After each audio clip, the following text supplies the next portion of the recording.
নমস্কার বন্ধুরা, কেমন আছেন সবাই? আশা করি ভালো আছেন। আসামে বর্ধমানে একটা নতুন পর্বে আপনাদের স্বাগত জানাই। তো আজকের রেসিপি হচ্ছে কাঁকরোলের পুর। বাজারে গিয়েই আজকে কাঁকরোল দেখতে পেলাম, আর অনেক দিন পর কাঁকরোল দেখতে পাবো। কাঁকরোলগুলো খুব কচি ছিল, তাই জন্য কী করলাম, কাঁকরোলগুলো নিয়ে এলাম আর এনে আজকে পুর করা কাঁকরোল করে নিলাম। তো কাঁকরোলগুলোকে দু টুকরো করে প্রেশার কুকারে দিয়ে দিয়েছি, আর দিয়ে দিয়েছি সামান্য নুন আর অল্প একটু জল প্রেশার কুকারে। তারপর সিটি লাগিয়ে দেবো, ঢাকনাটা লাগিয়ে। প্রেশার কুকারে সিটি দেবো না, খালি শিশি হবে, তখন বন্ধ করে দেবো। তারপর প্রেশার কুকারে ঢাকনাটা খুলে নিয়েছি। আর এই যে আমার হলো কাঁকরোলগুলো সেদ্ধ হয়ে গেছে। তো এইগুলোকে সব জলের থেকে তুলে নেবো, যদিও একটু গরম, তো হালকা হালকা করে তুলে নেব। কিন্তু তুলে নিয়ে এবার আমি রেসিপি শুরু করব। তো সবগুলো কাঁকরোল তুলে নিচ্ছি। এবার কাঁকরোলের বীজগুলোতে হালকা করে চামচের পেছনটা দিয়ে বা মাথাটা দিয়ে হালকা করে একটা দাগ কেটে নিয়ে তারপর বিচির অংশগুলো বের করে নিতে হবে। আর খুব সাবধানে করতে হবে, যেহেতু সেদ্ধ করা কাঁকরোল, সেই জন্য কী হয়, কখনো কখনো কাঁকরোলটা ভেঙে যায় বা ফেটে যায়। তো পুরটা ভালো করে বসানো যায় না, তার জন্য এইরকমভাবে একটা পকেটের মতো করে নিতে হবে। তো আরেকটাও দেখিয়ে দিচ্ছি। এই যে চামচটা দিয়ে একটা দাগ কেটে নিলাম হালকা করে, আর দুই দিক থেকে হালকা করে টেনে শুধু বিচিগুলোকেই বের করতে হবে, মানে বিচির অংশটাকেই বের করে দিতে হবে, কারণ তারপরে এর মধ্যে আমার জিনিসগুলো ঢুকবে। তো এই কাঁকরোলের বীজগুলো সবগুলো বের করার পর কাঁকরোলের বীজগুলো সর্ষের সাথে আমি বেটে নিই, কখনো বা বাটি না, ওটা আলাদা করে বড়া করি। তো এই হলো আমার কাঁকরোলের পুরগুলো, কাঁকরোলের জায়গা খালি অংশটা। তারপর আমি সর্ষে দিয়েছি, সর্ষেটা দিলেই ভালো লাগে খেতে, কখনো এর মধ্যে আলুও দেওয়া যায়।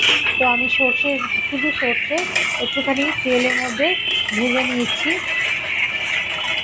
একদম শুকনো শুকনো করে ভেজে নেব, যাতে এর মধ্যে এটা বেরিয়ে না যায়, কাঁকরোলের মধ্যে দিলে এটা যেন বেরিয়ে না যায়, তার জন্য একদম শুকনো করে সর্ষেটাকে করে নিতে হবে। এবার এর মধ্যে দিয়ে দিলাম নুন আর হলুদ, দিয়ে ভালো করে নেড়ে চেড়ে সর্ষেটাকে একদম শুকনো শুকনো করে বানিয়ে নিলাম।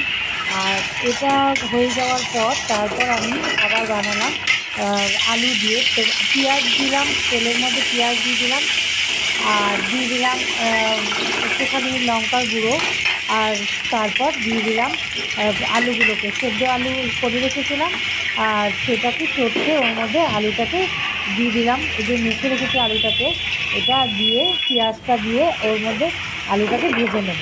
তো ভেজে নিয়ে সর্ষেটাও ওর মধ্যে দিয়ে দিয়েছি। তো এই জায়গাটা ভিডিওটা আমার ভালো করে হচ্ছে না, তার জন্য আমি দুঃখিত। মানে আমি বলে দিচ্ছি, আলুটা ভাজা ভাজা হয়ে যাবে, তারপরে আমি সর্ষেটা ওর মধ্যে দিয়ে ভালো করে আলু আর সর্ষে আর পেঁয়াজ ভাজা করে একসাথে ভাজা ভাজা করে নেব। এবার পুর ভরবো। তো যেগুলো আমি কাঁকরোলগুলোকে আমি খালি করে রেখেছিলাম, ওগুলোর মধ্যেখানে সেই অংশগুলোকে দেবো, যেটা আমি এখনই বানালাম। এই যে আলু, সর্ষে আর পেঁয়াজ দিয়ে যেটা ভাজা ভাজা করেছি, সেটাকে আমি সব কাঁকরোলের মধ্যে দিচ্ছি। আর এদিকে বেসন গুলিয়ে রেখেছি, বেসনটা খালি নুন আর হলুদ দিয়ে বেসনটাকে গুলিয়েছি জল দিয়ে। তো সেই বেসনের মধ্যে ওগুলোকে চুবাবো আর কড়াইতে দিয়ে দেবো। তো তবে যেটা পুরটা ভরবো, আলুর পুরটা, সেটা কিন্তু একটু চেপে দিতে হবে, তা নাহলে খুলে চলে আসবে, সেই জন্য একটু চেপে দিতে হয়।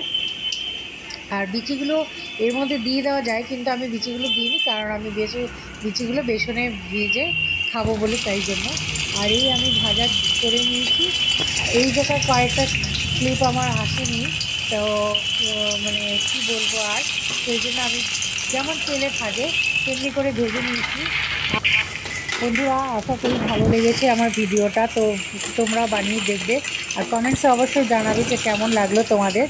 আর হ্যাঁ, আজকে থালাটা আমার জন্য খুব স্পেশাল ছিল।